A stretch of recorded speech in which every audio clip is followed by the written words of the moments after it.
identified gaps in the marketing and sales journey, I guess, that perspective, and then what? Where do you go from there? Right. So we have identified these gaps up really in two areas. One is the marketing to sales handoff, and that's where we found marketing and sales really need to work very closely together. Yeah.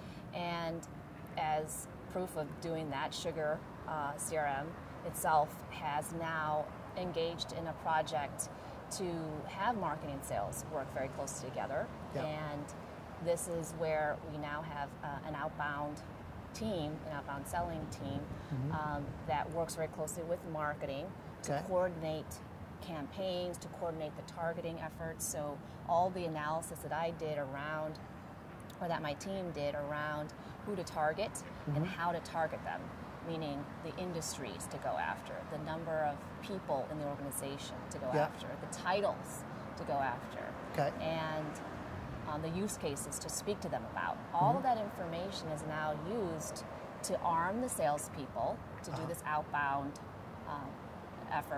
campaign effort, to get new leads in. It's also used for the marketing team to score leads coming in. Okay. So we use it both on the inbound and the outbound campaign side. And this is a joint effort, again, between sales and marketing, as we have seen the lines blur between sales and marketing. And this also came out, like we just talked about, in the customer journey workshops that we did with customers. So it sounds like your sales team is morphing from just becoming lead acceptors. Is that right? Yes, exactly. So it used to be that marketing would hand off a lead to sales, and sales would take that and run with it. But now, we have changed the model so that sales is also doing its own hunting.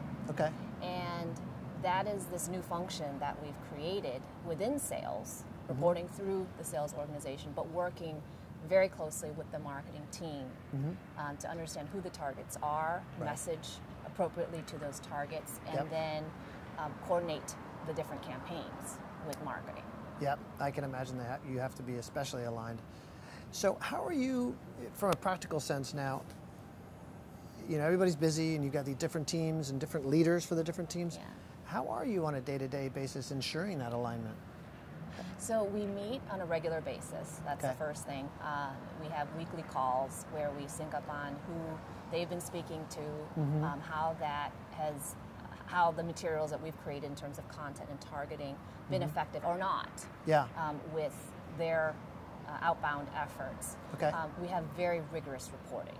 And that is something that we review, again, on a weekly basis to see where the trends are by country, by salesperson, by industry that we're looking at. So we do look at